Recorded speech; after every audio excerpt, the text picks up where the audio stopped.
Hey everyone, welcome back. So today we will be reading another Spanish book. It is called La verdadera historia de los tres cerditos.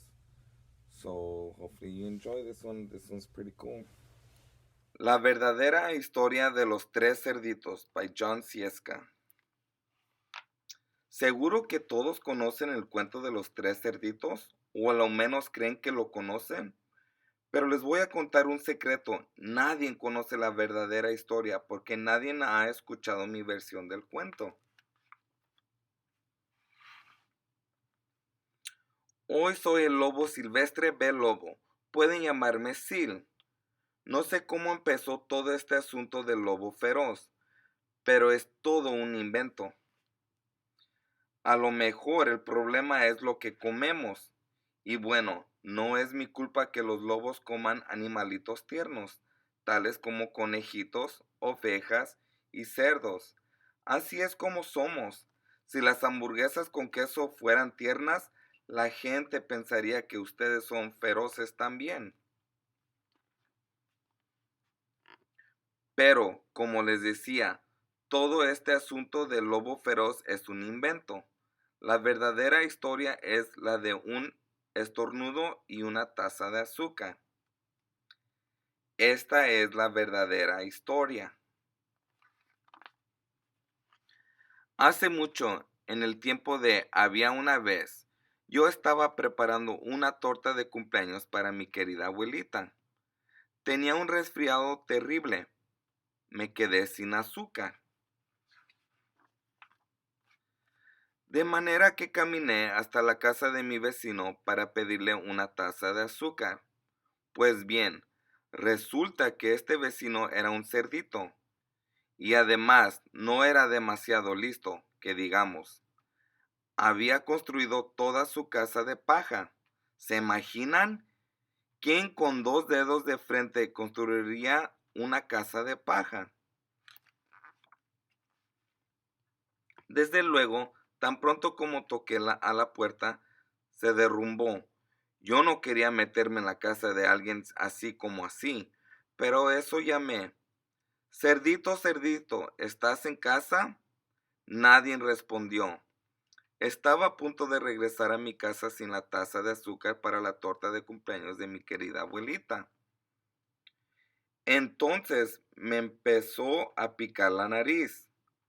Sentí que iba a estornudar. Soplé y resoplé. Y lancé un tremendo estornudo. ¿Y saben lo que pasó?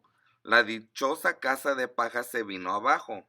Y allí, en medio del montón de paja, estaba el primer cerdito, bien muertecito. Había estado en la casa todo el tiempo. Me pareció una lástima dejar una buena cena de jamón tirada sobre la paja. Por eso me lo comí. ¿Piensan lo que harían ustedes si encontraran una hamburguesa con queso?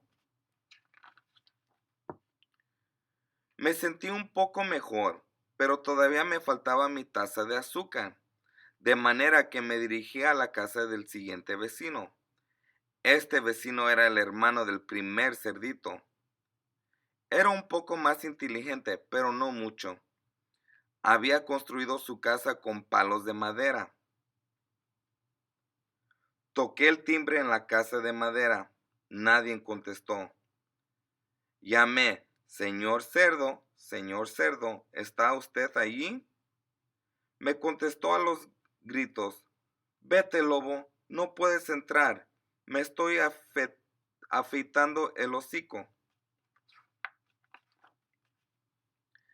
Apenas había puesto mi mano en el picaporte de la puerta cuando sentí que venía otro estornudo. Soplé y soplé y traté de taparme la boca, pero lancé un tremendo estornudo. Y no lo van a creer, pero la casa de este individuo también se vino abajo como la de su hermano. Cuando el polvo se disipó, allí estaba el segundo cerdito, bien muertecito. Palabra del lobo.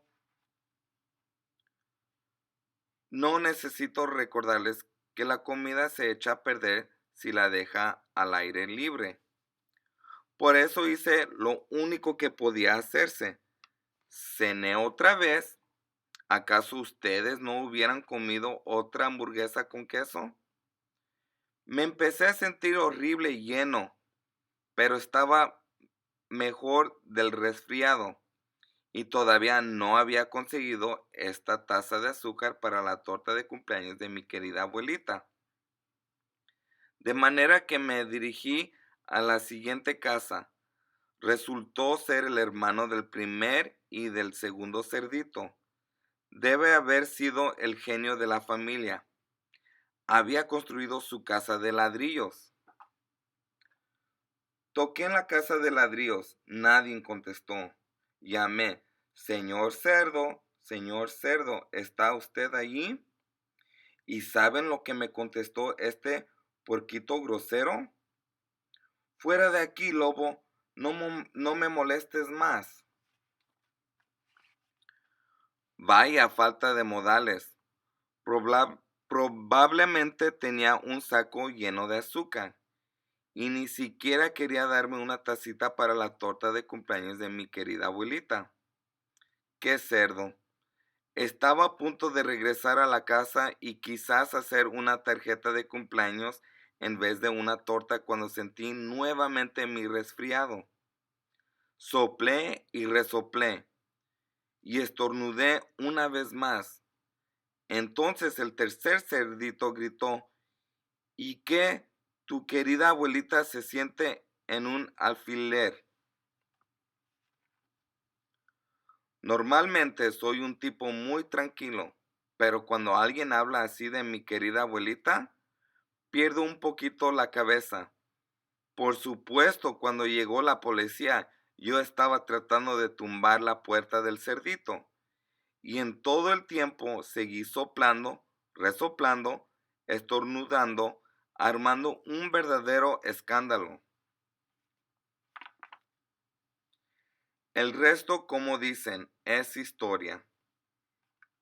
Los periodistas se enteraron de los dos cerditos que había cenado. Pensaron que la historia de un pobre enfermo que iba a pedir una taza de azúcar no era muy interesante. De manera que se les ocurrió todo ese soplidos y resoplidos y tumbó tu casa y me convirtieron en el lobo feroz. Eso es todo, la verdadera historia. Me hicieron trampa. Pero tal vez tú puedas prestarme una taza de azúcar. El fin. That is the end of the story. Hopefully you guys enjoyed it. And we'll see you next time.